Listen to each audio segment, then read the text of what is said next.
Hoy volvemos a repasar, ya lo hicimos hace un par de domingos, esta homilía de Jesús sobre la parábola de la semilla del sembrador que, como era costumbre en la época, primero arroja la semilla y después prepara la tierra. Y esto nos tiene que hacer pensar en la reflexión que hacíamos también en ese domingo, donde un especialista muy importante de la Palestina en tiempos de Jesús, un señor luterano que se llama Joaquín Jeremías, y que enseñó mucho tiempo en la universidad pública, en la cátedra de teología en Alemania, como por otra parte en esa misma cátedra enseñó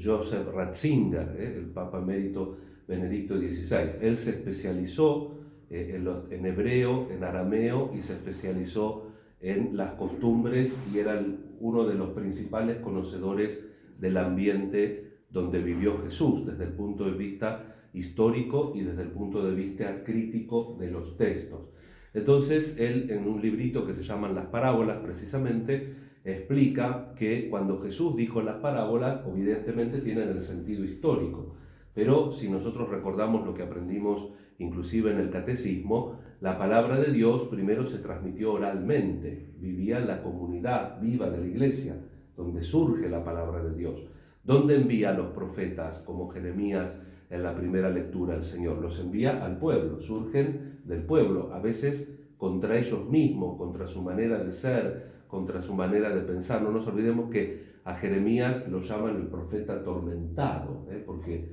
sufre mucho, y si vieron que hoy las palabras ayer y hoy hacía alusión a un juicio, ayer ponía por testigo al cielo y la tierra de todo lo que había hecho por el pueblo y que el pueblo le paga con idolatría, con infidelidad, y en la página de hoy es un canto a la esperanza, vuelvan, yo los voy a recibir, otra vez vuelvan, porque en el fondo entiende que cuando nos alejamos de Él, nos alejamos porque nos engañan. Ayer la perícopa terminaba diciendo que habían ido a buscar cisternas, habían ido a buscar pozos de agua, aljibes,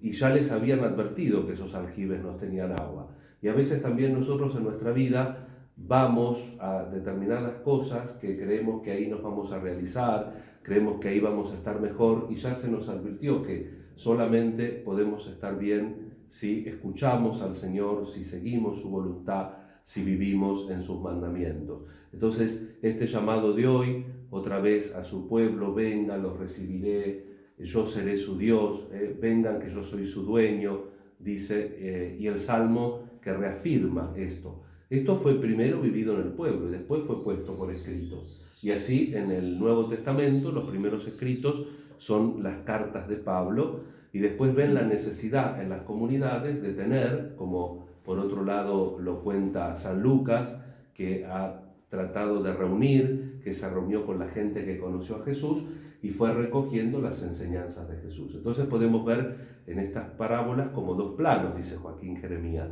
el núcleo original, es decir, el sentido primero de cómo lo contó Jesús, y después del sentido como esa parábola fue entendida en la iglesia. Y entonces de las mismas enseñanzas de Jesús sacan la explicación. No es que es un hecho continuado, pero esto no merma, por un lado, la veracidad de que Jesús dijo esa parábola, porque hay una continuidad que se entiende que no es inventada, y por otro lado encontramos por qué solamente dos parábolas explica Jesús: esta y del trigo de la cizaña,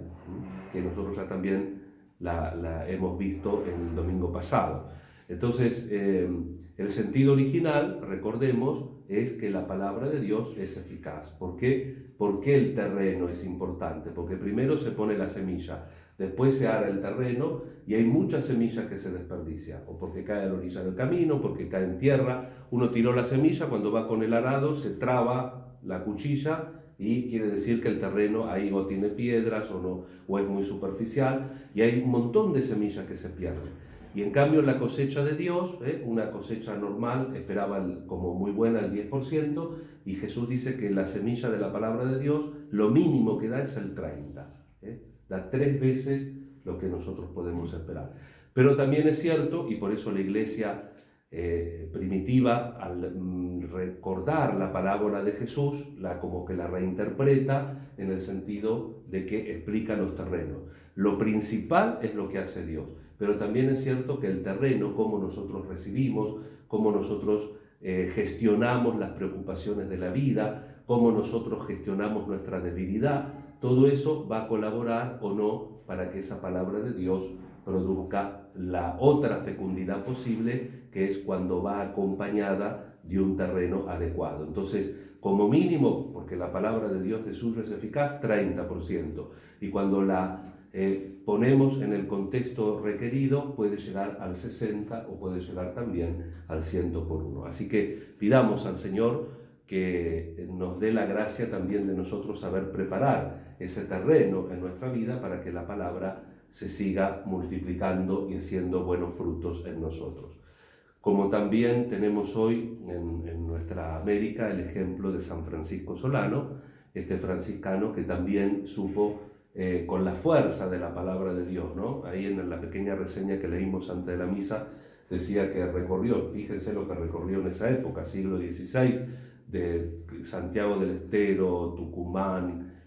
Córdoba, y se fue hasta Perú, murió en Perú en 1610, iba con su crucecita y con su rabel, que es como una especie de violín, más como si fuera una gota de agua así grande, y evangelizando precisamente con todos los recursos posibles para que, sabiendo que lo principal no era él, sino la palabra que llevaba, pero él poniendo todo de sí para que esa palabra tuviese el mejor terreno posible. Así que también mirando la evangelización de San Francisco Solano y la cercanía de él a estos pueblos que después terminaron siendo nuestros pueblos americanos, nos ayude a ser conscientes y generosos con la siembra de la palabra de Dios. Rezamos por todas nuestras necesidades e intenciones. Que así sea. Que así sea.